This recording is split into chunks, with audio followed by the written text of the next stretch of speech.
Oh, hello.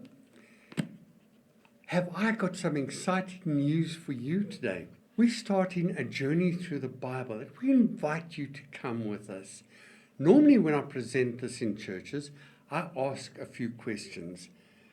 I ask the congregation, do you want to hear God talk to you? They all say, yes, I do. I say, who believes the Bible is the Word of God? Yes, we all do. I then ask them, have you ever finished reading any book, even a textbook at school? Yes, we all have. Who of you have read the Bible?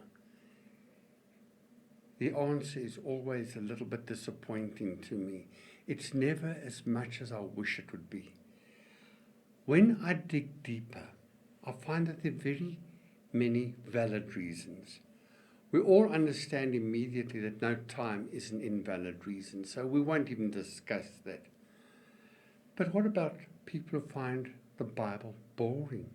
People get confused when reading it. People say the Bible's not relevant in this modern century. The Bible describes things like genocide that I just don't understand. I don't even know if the Bible's fact or fiction. Did these things really happen, or are they just myths and stories? We're going to go through an adventure. We're going to have a look at a few things. First of all, let's put to bed 4 myths. The first myth is that the Bible in my hand is holy. This one might surprise you. All it is paper with ink on it. The Bible is not holy, it is not special, it is not inspired.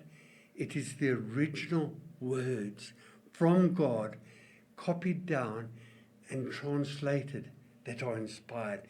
It's the lessons that we learn from God.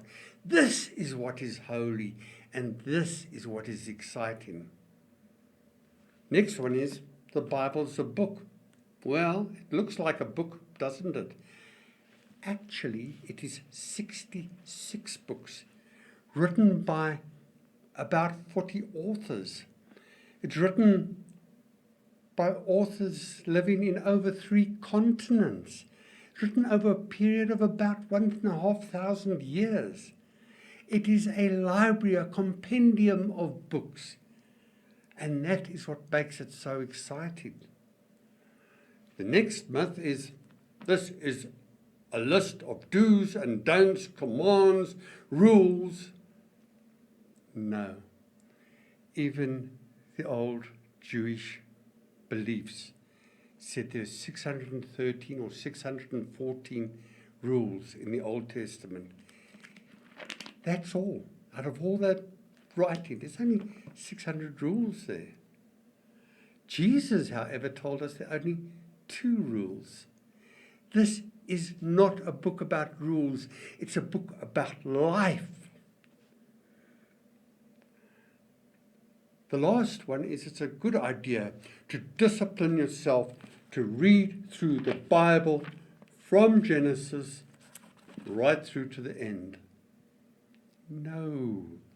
There are far more productive, far more fun, more interesting, adventurous ways. We're going to look at some of those. In the playlist that we've linked below, we are going to look at 5 stories from the book of Genesis. We're going to look and find out what is God telling us today in these stories.